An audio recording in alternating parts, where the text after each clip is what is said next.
Good morning students, welcome to TSN Education. Today we are going to study history chapter 4 tribal decos and the vision of a golden age.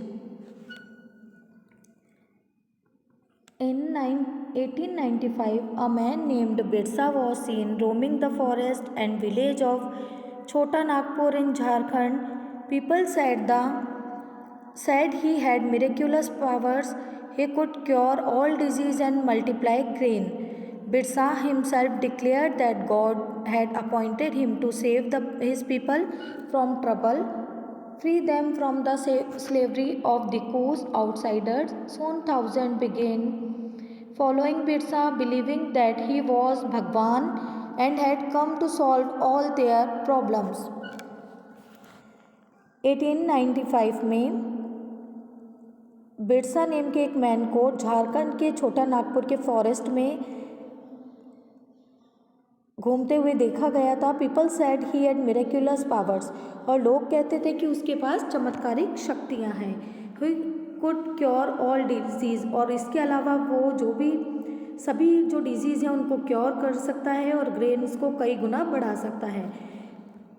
And Birsa ने खुद ये declare किया था कि God ने उसे people को save करने और प्रोटेक्ट करने के लिए और दिक्कूस जो हैं आउटसाइडर्स उनकी स्लेवरी जो गुलामी से फ्री उन्हें इंडिपेंडेंट करने के लिए भेजा है. सून जल्दी थाउजेंड ऑफ पीपल बिरसा को फॉलो करने लगे और उनका ऐसा बिलीव था, वो ऐसा मानते थे दैट ही वॉज भगवान गॉड, कि वह ऐसा बिलीव किया जाता था कि वह गॉड है. And he came to solve all their problems, और वह उनकी सभी प्रॉब्लम्स को सॉल्व करने वहाँ आया है. Birsa was born in a family of Mundas, a tribal group that lived in Chhota Nagpur, but his followers include their tribals of the region. Birsa जो हैं वो एक मुंडा फैमिली में बॉर्न हुए थे. अ tribal group that lived in Chhota Nagpur, एक ट्राइबल ग्रुप है जो कि छोटा नागपुर में रहता था. But his followers include other tribal of a region, but जो उनके फॉलोअर थे वो अदर ट्राइबल्स के भी थे जो रीजन के थी, जैसे कि संथाल और Oraon. All of them in different ways were unhappy with the changes they were experiencing and the problems they were facing under British rule. Their familiar way of life seemed to be disappearing, their livelihood under threat and their religion appeared to be danger. But जो बिरसा के followers थे reason के other tribes के थे, जिनमें कि include थी संथाल और उरांव. ऑल ऑफ देम, ये सभी अपने आसपास के जो चेंज थे और ब्रिटिश रूल से होने वाली प्रॉब्लम से ये सभी जो ग्रुप्स थे ये अनहैप्पी थे. उनकी जो फैमिलियर लाइफ है वो डिसअपियर होती जा रही थी और उनके रिलीजन जो थे, उनके धर्म थे, वो भी डेंजर कंडीशन में थे. What problems did Birsa set out to resolve? Who were the outsiders being referred to as Dikkus and how did they enslave the people of the region? Birsa किन प्रॉब्लम्स को सॉल्व करना चाहते थे? Who were outsider दिक्कू, और जो दिक्कू कहे जाने वाले आउटसाइडर थे वे कौन थे? दिक्कूज ने उन रीजन्स की पीपल को कैसे स्लेव बना लिया था अंडर द ब्रिटिशर्स के राज में ट्राइबल्स के साथ क्या हो रहा था और जो उनकी लाइफ थी वो किस तरह से चेंज हो रही थी. These are some of the questions you will read about in this chapter. ये कुछ क्वेश्चंस हैं जिनको हम इस चैप्टर में पढ़ेंगे. You have read about tribal societies last year. आपने जो ट्राइबल सोसाइटीज़ हैं लास्ट ईयर में पढ़ी थी. Most tribes and customs and rituals that were different from those laid down by Brahmans. Most tribes के जो भी रिचुअल्स थे और जो भी कस्टम्स थे वो डिफरेंट थे ब्राह्मण्स के द्वारा बनाए गए नियमों से. वो सभी रिचुअल्स और कस्टम्स यहाँ पर डिफरेंट थे. इन ट्राइब्स में जो भी कस्टम और रिचुअल होते थे वो ब्राह्मण के द्वारा बनाए गए जो कस्टम और रिचुअल है उनसे काफ़ी डिफरेंट थे। These societies also did not have to sharp social divisions that were characteristic of caste societies. Caste based में जो सोशल डिवीज़न सामाजिक जो मतभेद बताए गए हैं सोसाइटीज़ में नहीं देखने को यहाँ पर मिलता था। All those who belonged to the same tribe thought of themselves as sharing common ties of kinship. However, this did not mean that there were no social and economic differences with tribes. जाति पर caste based जो social जो division था सामाजिक जो अंतर था इन societies में वह नहीं देखने को मिलता था।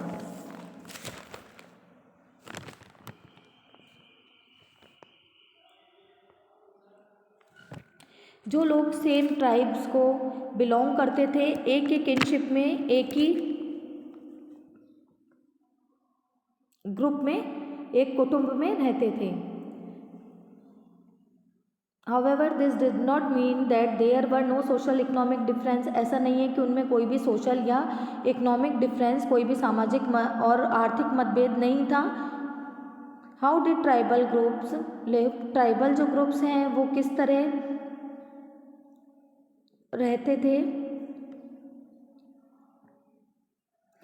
By the 19th century, tribal people in different parts of India were involved in a variety of activities. 19th century तक इंडिया के डिफरेंट पार्ट में पीपल डिफरेंट वैरायटी में की एक्टिविटीज़ में इन्वॉल्व थे। सम वर जूम कल्टीवेटर्स, उनमें से कुछ जूम कल्टीवेटर्स थे जिसे हम शिफ्टिंग कल्टीवेशन भी कहते हैं। Some of them practice jhum cultivation that is shifting cultivation. This was done on small patches of land mostly in forest. कुछ लोग जूम कल्टीवेशन जिसे हम शिफ्टिंग कल्टीवेशन भी कहते हैं कल्टीवेशन फॉरेस्ट में स्मॉल पैचेस ऑफ लैंड छोटे ज़मीन के टुकड़ों पर किया जाता था। The cultivators cut the tree tops off allow sunlight to reach the ground and burn the vegetation on the land to clear it for cultivation. They spread the ash from the firing which contain potash to fertilize the soil. They use the axe to cut trees and the hoe to scratch the soil in order to prepare it for cultivation. They broadcast the seeds, that is, scattered the seeds on the field instead of plowing the land and sowing the seeds. Once the crop was ready and harvested, they moved to another field. A field that had been cultivated once was left fallow over for several years. Cultivators जो थे trees को top से cut करते थे ताकि जो sunlight है ground तक पहुंच पाए और लैंड पर जो भी वेजिटेशन थे उनको बर्न कर दिया जाता था, उन्हें जला दिया जाता था जिससे लैंड कल्टीवेशन के लिए क्लियर हो सके। बर्न के बाद जो ऐश बचती थी, जो राख होती थी, उसे स्प्रेड कर दिया जाता था पूरी लैंड पर चारों तरफ जिससे कि जो ऐश में पोटाश होता है उसके द्वारा वहाँ की लैंड फर्टाइल हो सके। बची हुई जो ऐश होती थी उसको वहाँ की लैंड को फर्टाइल उपजाऊ बनाने के लिए चारों ओर फैला दिया जाता था।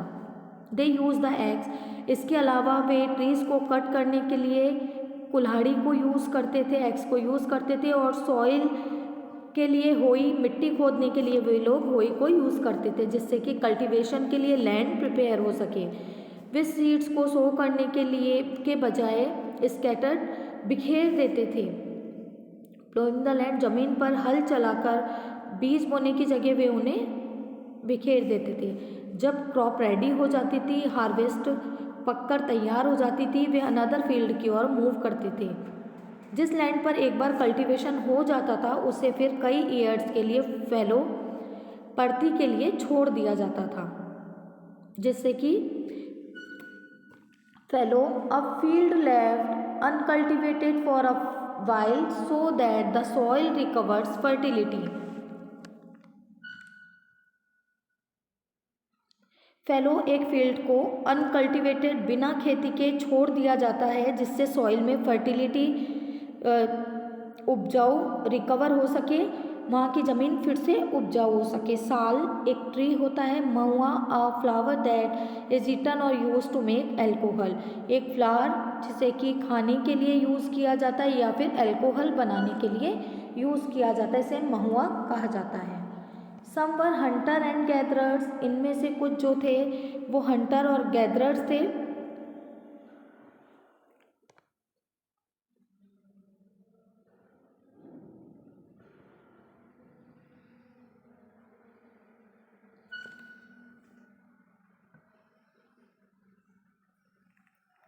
Shifting cultivators were found in the hilly and forested tracts of northeast and central India. The life of these tribal people depend on free movement within forest and on being able to use the land and forest for growing their crops. That is the only way they could practice shifting cultivators.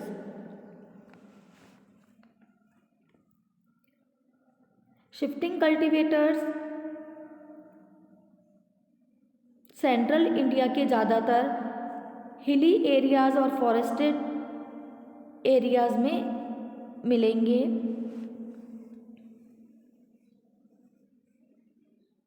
In tribal peoples की जो life थी,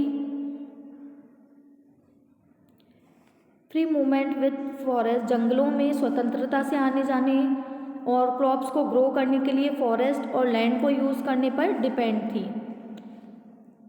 और ये एक ही ऐसा वे था, एक ही ऐसा तरीका था जिससे कि वे शिफ्टिंग कल्टीवेशन को करते थे। Some were hunters and gatherers, इनमें से कुछ हंटर और गैदरर्स भी थे। In many regions tribal groups lived in hunting animals and gathering forest produce. This saw forest as essential for survival. The cons were such a community living in the forest of Odisha. कुछ जो थे Hunter और gatherers थे, कुछ शिकारी और संग्राहक थे। मैनी रीजन्स, जो tribal groups lived by hunting, many region में जो ट्राइबल ग्रुप्स थे एनिमल हंटिंग, जानवरों को मारकर, और फॉरेस्ट से जो प्रोड्यूस होने वाली थिंग्स हैं उन्हें कलेक्ट करके अपनी लाइफ को चलाते थे। फॉरेस्ट को अपनी सर्वाइवल के लिए ये लोग एसेंशियल, बहुत ही ज़रूरी मानते थे। कौन ऐसी ही कम्युनिटी है, ऐसी एक समुदाय है जो कि उड़ीसा के फॉरेस्ट में रहते थे। They regularly went out a collective hunts, वे कलेक्टिव हंट सामूहिक शिकार पर जाते थे। Then divided the meat amongst themself, और उसके बाद जो भी उन्हें मिलता था उसे आपस में डिवाइड करते थे। They ate fruits and roots collected from the forest and cooked food with the oil they extract from the seeds of the sal and mahua. इसके अलावा वे दे एट फ्रूट्स, वे फ्रूट्स को खाते थे, रूट्स को कलेक्ट करते थे, और फॉरेस्ट से फूड को कुक करने के लिए साल और महुआ के जो सीड्स होते थे उन्हें निकालकर उनके ऑयल को यूज़ लिया जाता था। मेडिसिनल पर्पस से they use many forest shrubs and herbs for medicinal purpose. Medicinal purpose से कई श्रब्स और हर्ब्स, कई जड़ी बूटियों को यूज़ लिया जाता था। और भी फॉरेस्ट से प्रोड्यूस होने वाली कुछ ऐसी थिंग्स हैं वे उन्हें मार्केट में सेल करते थे। The local weavers and leather workers turned to the horns when they needed supplies of kusum and palash flowers to color their clothes and leather. जब भी लोकल वीवर्स, कपड़ा बुनने वाले जो वीवर्स होते हैं, बुनने वाले, और जो लेदर के वर्कर्स थे, चमड़े के जो कारीगर थे, उन्हें कपड़ों को या लेदर को डाई करने के लिए कलर की जो नीड होती थी, वे कुसुम और पलाश के फ्लावर्स की जब उन्हें नीड होती थी तब वो खोन जो ट्राइब के लोगों को कहते थे। आगे हम नेक्स्ट चैप्टर में कंटिन्यू करेंगे, नेक्स्ट जो वीडियो है उसमें कंटिन्यू करेंगे इस चैप्टर को। Thank you.